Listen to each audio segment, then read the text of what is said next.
Music. Great. Hello, everyone, and a very warm welcome. My name is Harry Coulter-Pinner. I am the Executive Director here at IPPR, and it is my pleasure to welcome you all to this really important and timely event. When the government came into office just over 8 months ago, there was a set of really difficult challenges facing the Secretary of State and the government. The first is a growing crisis of economic inactivity. So too many people locked out of the labour market, often with the potential to work, but without the support to get back into work. Secondly, of course, rising poverty and deprivation, particularly amongst young people and pensioners, with trends that were going in the right direction, going in the wrong direction. And the third is higher levels of economic insecurity. So even with people in work, we've got too many in low pay, low productivity jobs. So a really difficult set of challenges. And over many years, IPPR has made the case for reform, that if you can reform the social security system, the way our labour market works, you can deliver better outcomes. So we have talked about a higher minimum wage, we've talked about stronger worker rights, we've talked about a reformed job centre offer that supports people into work, and a more generous income floor for when people need it. And this new Labour government has started to tackle some of those issues, and I'm sure Liz will talk about that at length in her speech. The worker rights agenda, a high minimum wage already put into place, and of course the Disability Green Paper looking to ramp up support.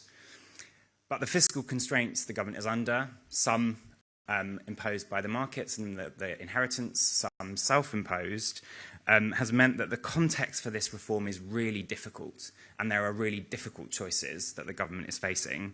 And there has been obviously criticism over the last few months of some of those decisions. And the point of this event here today is for to give a platform to the government to talk about the reforms that it's delivering, what it's trying to achieve, and to debate some of those choices and challenges and what lies ahead. And we're delighted to be hosting the Secretary of State to have that conversation. It's a really important conversation for the future of the country. Before I hand over to the Secretary of State, I would like to introduce Dominic Jones. At IPPR, we take designing policy with those people who are using the services and that benefit from the services really seriously. It's really important.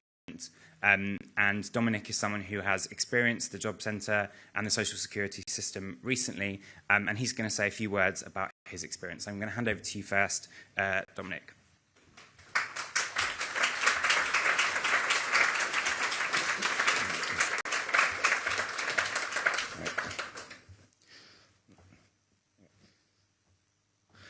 Hi, I'm Dominic, and I'm here with Kana, who's just over here. We're from the Streatham Job Centre.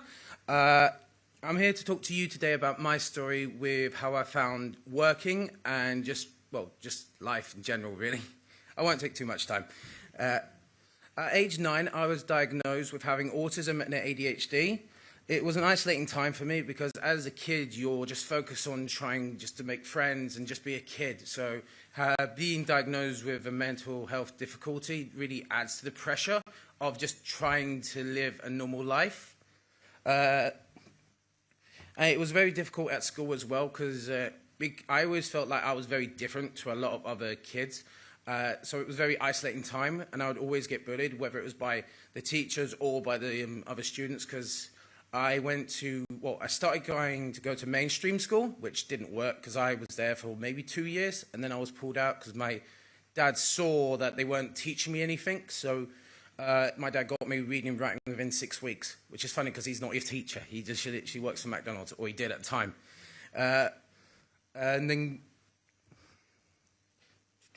And then at 16 or 17, I don't remember specifically what age, but around about that, I was then taken into the care system due to difficulties at home because I'm not able to live with my family through many sorts of different reasons. And whenever the topic came up at school about where I live, because kids, they are so curious, as we all know, kids are cruel, whether they mean to or not. And they always ask me about my home situation. I'd always say that I live with myself, or live by myself, because it was easier and it felt less embarrassing to say that I was a care kid. And then also, because of the family struggles as well, it's become a huge barrier for me to finding work, again, because of the family difficulties and the fact that I'm the only one in my family that struggles with mental disabilities, not mental health, because we all struggle with that, and it's all important that we do take time to literally help ourselves with all sorts of issues that are going on in the world. It just adds to it with the pressures of finances on top of, trying to run a family. My first job was actually during the pandemic, so for a lot of people, the pandemic was a horrible time, but I guess you could say it was okay for me, which is, I'm sure I'm the only person you're ever going to hear that from. I was actually working for a large supermarket in the warehouse, which I really love that job. It didn't last too long, unfortunately, because it was only like a temporary contract. Back then, it was horrible, like nobody knew what was going on, especially during lockdown. Then in the year after, I worked for a bar in Victoria, which doesn't exist anymore. It's their fault for firing me. Because I was actually in charge of making sure the bar was stocked, serving customers like soft drinks, some alcohol, but not cocktails. And the customers actually kept coming back when I was on shift, which, shows that shows that they liked me. Probably why they don't exist anymore, because the customers didn't come back.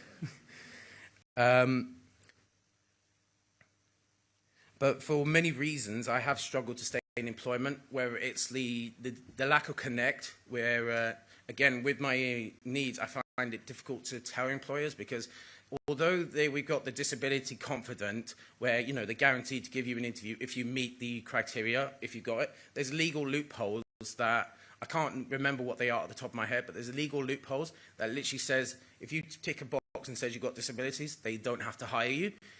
Which is why I always, when the menu comes down, I always say I haven't, just because it puts you on the same level. Because they say they will hire you or will consider you, they won't discriminate against your disability, but they literally do. It's literally written into like a loophole that they literally do it all the time. It's like subconscious.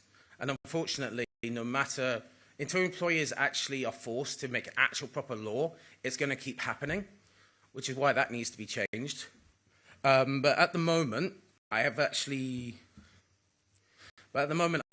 got a job now, a new job, which I'm starting later today, actually.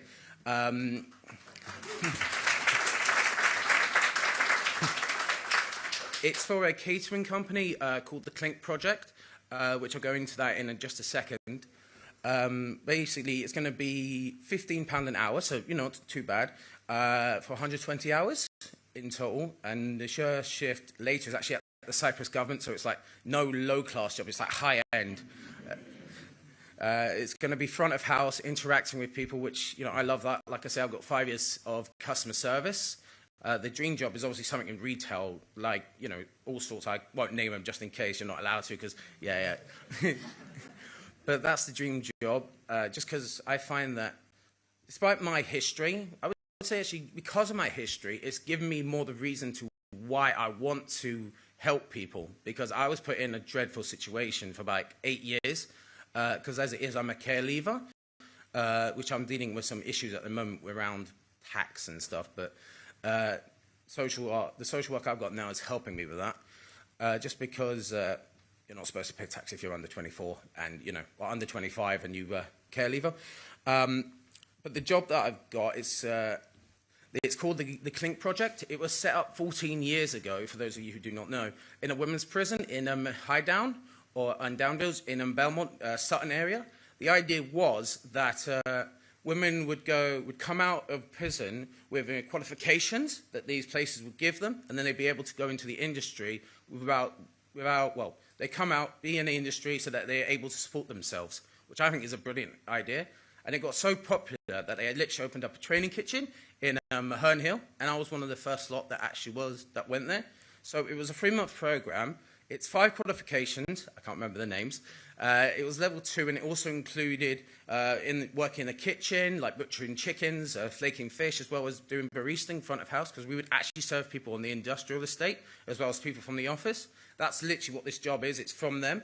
So it's 120 hours guaranteed. You can work when you want to, which is very nice. I've already told them I'm taking July off. But I would say that what's helped a lot is actually my work coach, Beverly, who Connor here is in charge of. She also has autism like me, and that's what I think has helped, because if you have people that actually understand the diagnosis, like the job market's already horrible. We all know that. But if you have somebody that actually understands how truly difficult it is for like autistic people, we feel we have more difficulties than, say, neurotypical people. And so we find it, well, we struggle a lot harder to stay in work for whatever reasons. I can't give specific because everyone's different. But I found it with Beverly, because she understood the autism, because she's autism and she's got an autistic son herself, she understood the market a lot better than, say, any minister could, because she's been in there. She's struggled with it. So that's why I think that's why I'm glad she gave me this opportunity, just because, like I say, she understood and she knew how great it was, so she sort of pushed me to doing it.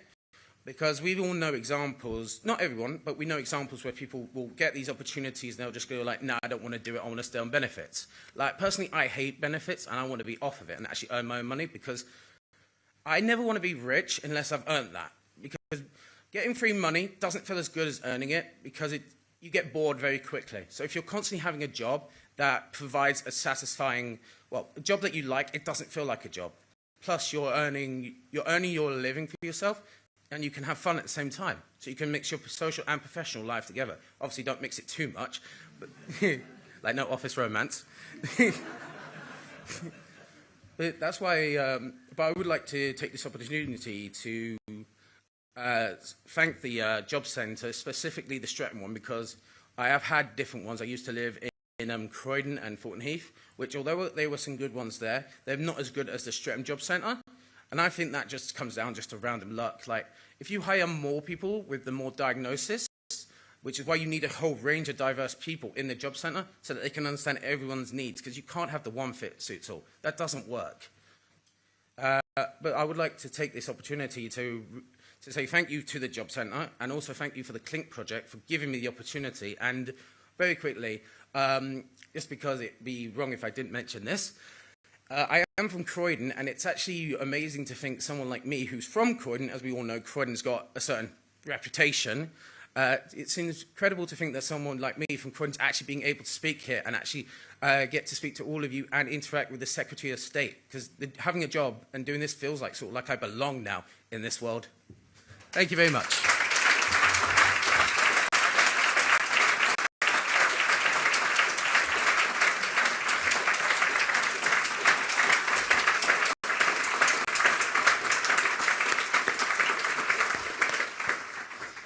Congratulations, Dominic. You absolutely do belong, and thank you so much for coming and speaking to us today. It's a really great way to kick off today's event, so congratulations and good luck in the new job. I'm now going to welcome Liz Kendall, Secretary of State at the DWP, one of IPPR's most esteemed alumni, to come and talk to us about the government's reform agenda. So welcome, Liz. We're delighted to have you.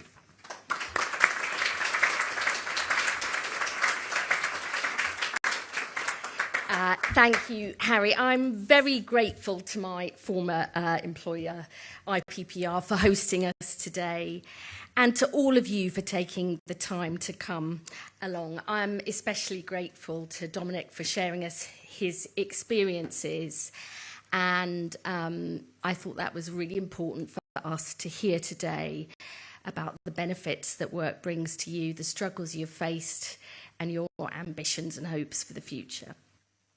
I want to talk about the government's welfare reforms, how they will help transform people's lives as part of our plan for change, how they follow in the footsteps of the great reforming Labour governments of the past, rooted in our enduring values of fairness, equality and opportunity, how these reforms will help ensure our welfare state is sustainable for the future, and how I believe they're crucial to fighting the rise in populist politics, which offers easy but empty solutions to the people we came into politics to serve. Now, getting Britain working is central to the government's plan for change. It's vital to delivering higher living standards in every part of Britain. And it's vital to achieving the #1 mission of this government, which is growing the economy. But getting Britain working is about so much more than this. It's about giving people the dignity and self-respect that we know good work brings, the purpose and belonging that Dominic spoke about so powerfully. It's about improving the health of the nation, because we know good work is good for people's mental and physical health and can help reduce pressure on the NHS.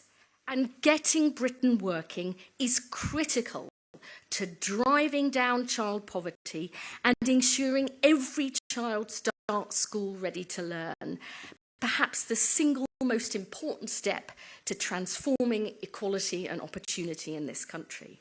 And the scale and urgency of our task is there for all to see. Nearly 1 in 10 people of working age are now on at least one sickness or disability benefit. A near record 2.8 million people are out of work due to long-term sickness. 1 million young people are not in education, employment or training. That's more than 1 in 8 of our young people, with all the long-term consequences this brings for their future health, job prospects and earnings potential. And 300,000 people with health conditions are falling out of work every single year, piling up even greater problems for the future. And the result is millions of people who could work written off and denied the chance to build a better life, with all these challenges far worse in parts of the Midlands and the North, whose economies were decimated in the 80s and 90s when whole industries closed, and who have never been given the investment support and opportunity they need to recover. And taxpayers have been left paying billions more on the cost of Conservative failure, with the benefits bill for sickness and disability up 20 billion since the pandemic and set to rise by a further 18 billion by the end of this Parliament unless we change course. And the truth is, it doesn't have to be this way. We are the only economy in the G7 whose employment rate still hasn't returned to pre-pandemic levels. And spending on sickness and disability benefits in most other comparable countries is either stable or falling since the pandemic, yet ours continues to inexorably rise.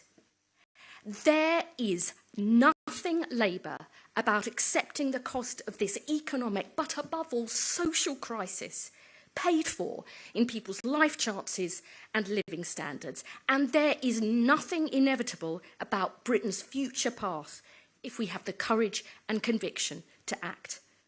We must start shifting so much spending on the costs of failure to investing in the jobs, skills and public services that people need to build a better life. And this requires leadership and it requires reform.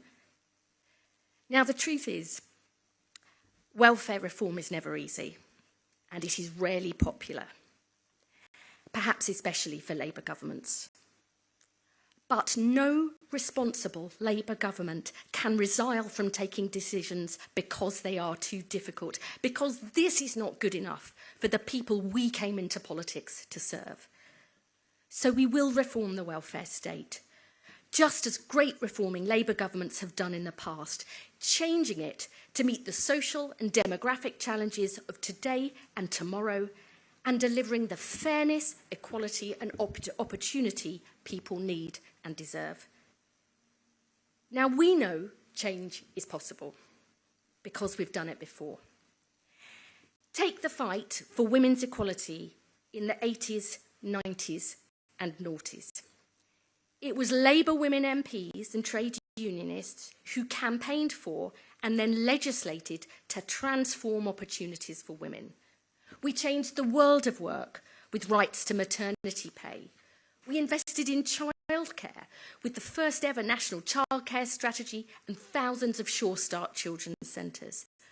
We delivered active employment support with the groundbreaking New Deal for Lone Parents, transforming women's participation in the workplace and their equality, independence and freedom through work. We must now bring the same focus, energy and commitment to doing the same for sick and disabled people, reforming the welfare state to offer them the same rights and chances to work as anybody else. When the welfare state was created, average life expectancy was 65, and the most common cause of illness and death was infectious diseases and accidents. Now, average life expectancy is around 80, and 1 in 7 babies born today is likely to live to 100. Back then, disability was the exception. Now 1 in 4 of us self-reports as disabled, and 1 in 3 of us will have a long-term health condition. But the welfare state has simply not kept pace with these changes. Our benefit system in particular forces too many sick and disabled people into a binary choice of can or can't work, when we know many people's physical and mental health conditions fluctuate, and many sick and disabled people want to and need to work. The system then writes people off and traps them without offering any help or support. The number of people on the health top-up of universal credit is set to rise by 50% to 3 million by the end of the decade, and the number of people on personal independence payments is set to more than double to 4.3 million. There are now 1,000 new PIP awards every single day. That's the equivalent of adding a city the size of Leicester every single year. This is not sustainable or fair for the people who need support and for taxpayers. So unless we reform the system to help those who can work to do so, unless we get social security spending on a more sustainable footing, and unless we ensure public money is focused on those with the greatest need and is spent in ways that have the best chance of improving people's lives, the risk is the welfare state won't be there for people who really need it in future. That is why we are grasping the nettle of reform, not for the sake of it, but to ensure the welfare state lasts for generations to come. Now, we have already made huge strides in getting Britain working and growing again. We're improving the quality of work and making work pay with our landmark employment rights bill. We're creating more good jobs in every part of the country, from clean energy to construction and through our modern industrial strategy. And we are investing an additional £26 billion this year to drive down waiting lists, because getting people back to health is crucial to getting them back to work. But we also need big changes in our system of social security and employment support to deliver greater fairness and opportunity. Our plans are based on 3 clear objectives. First, overhauling the system to help those who can work get into work and stay in work. Last autumn, our Get Britain Working White Paper kicked off the biggest reforms to employment support in a generation, backed by an additional £240 million. Overhauling our job centres to create a new national jobs and careers service and shift the focus away from benefit administration alone. Investing in 16 new trailblazing programmes right across the country, led by mayors and local areas, to join up work, health and skills support, ensure every young person is earning or learning, and to tackle the scar of economic inactivity. This spring, we announced a further £1 billion a year in our new Pathways to Work offer, along with programmes like Workwell, Connect to Work, which is being rolled out to the whole of England and Wales by December, and freeing up 1,000 work coaches to support sick and disabled people. Pathways to Work will guarantee a comprehensive offer of health, work and skills support for anyone who needs it, rolling out from next April when our benefit changes start to come in. The biggest ever package of support for sick and disabled people. To underpin these changes in employment support, we're also creating a more proactive pro-work system. We're consulting on a new unemployment insurance to provide a higher rate of time-limited income protection for people who lose their job but have paid into the system. We're scrapping the failed work capability assessment and the Conservatives' discredited WCA plans to help end the binary can-can't work divide. We are reforming universal credit to encourage people to find work and not stay on benefits, reducing the health top-up for new claims from April 2026, alongside active help to find work, and bringing in a sustained above-inflation increase to the standard allowance in universal credit for the first time ever, delivering a cash increase of £725 a year by the end of the Parliament. We're introducing a new right to try work by legislating to guarantee that work in and of itself will never lead to someone being called in for a benefit assessment, to give people the confidence to take the plunge and try work. To underpin our youth guarantee, we're consulting on delaying access to the health top-up in universal credit until someone is aged 22, with the savings reinvested into work support and training opportunities.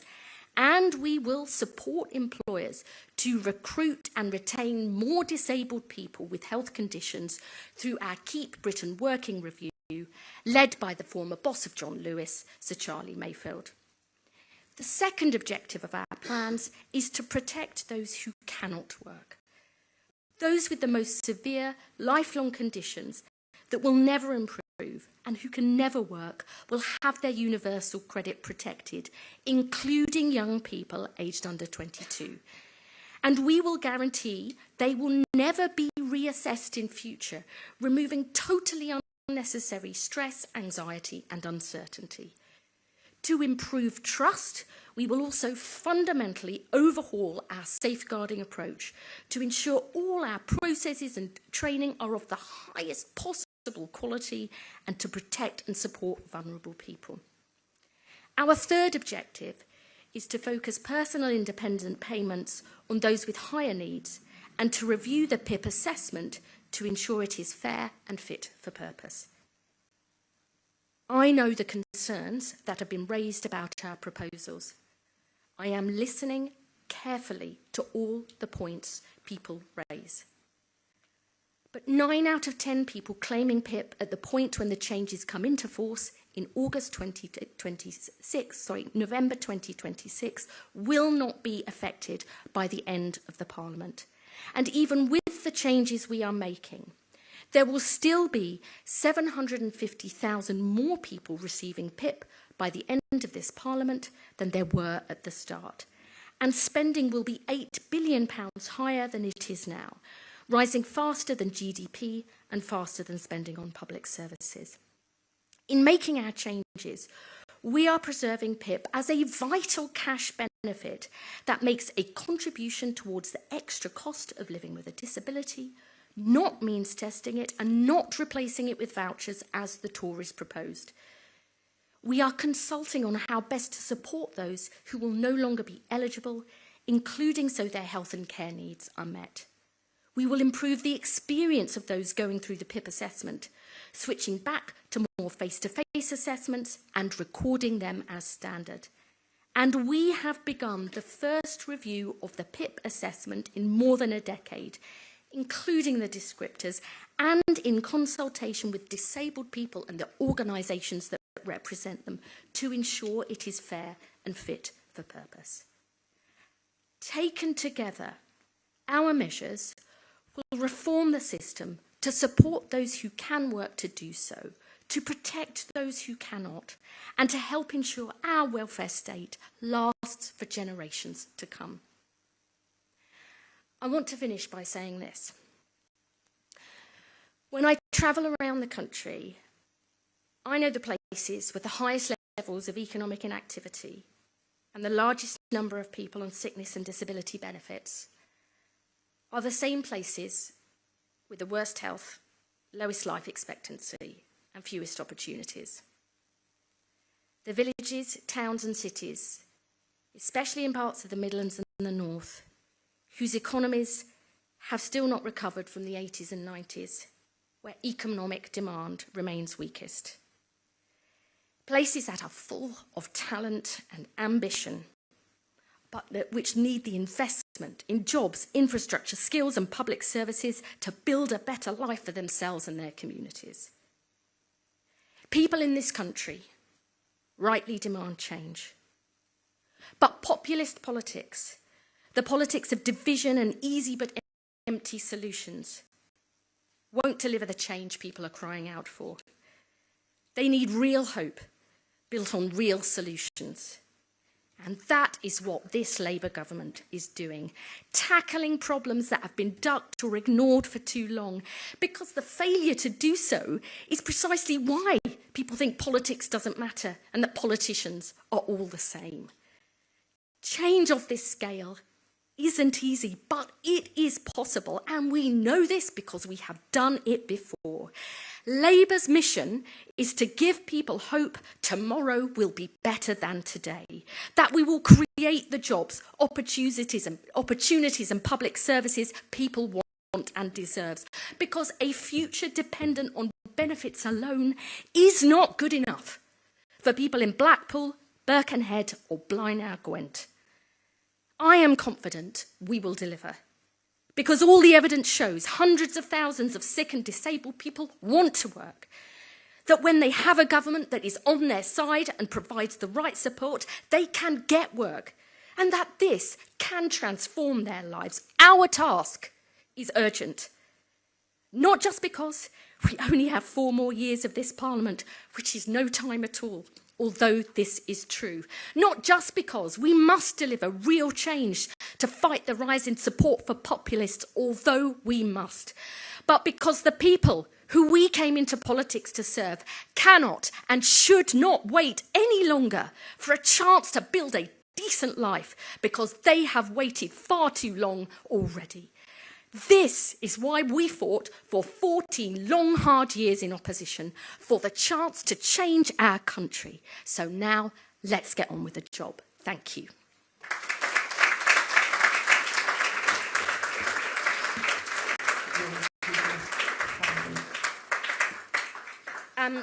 Now, before I take questions, we're going to hear from more of the people that we've been able to support. A lot of young people are finding it difficult to find work. They may have barriers such as mental health. If I had to say something to young people is don't give up, even if they knock you down 100 times. It will be there, the opportunity, and you just have to not give up. I got very depressed because I had been out of work for quite a few years. Going into the job centre, I spoke to the young lady and she basically said, the NHS wants you, they need you. It opened up the biggest door possible. Job centres are very good places for disabled people to come. Many of them have health needs varying from severe physical disabilities through to mental health disabilities. As a disabled person myself, who started their working life in 1988, I feel that I have the appropriate experience, knowledge, empathy and understanding in order to be able to help other people. Not having a job had an effect on my confidence. On a bad day, really low, sad, cry, you just don't feel like you're worth anything. But I spoke to my work coach, I got the right support. Now I'm doing work experience, so from work experience, this could definitely lead on to getting myself a job, starting a career. At the moment, I'm very positive. I had a few jobs here and there, but I was never really able to sort of hold one down. My starting point, speaking to my disability support officer, and then from there, it was just kind of a real turning point in terms of what I could do. Most important lessons I think I've learned throughout my whole story: don't let a condition define the person that you are and you want to be.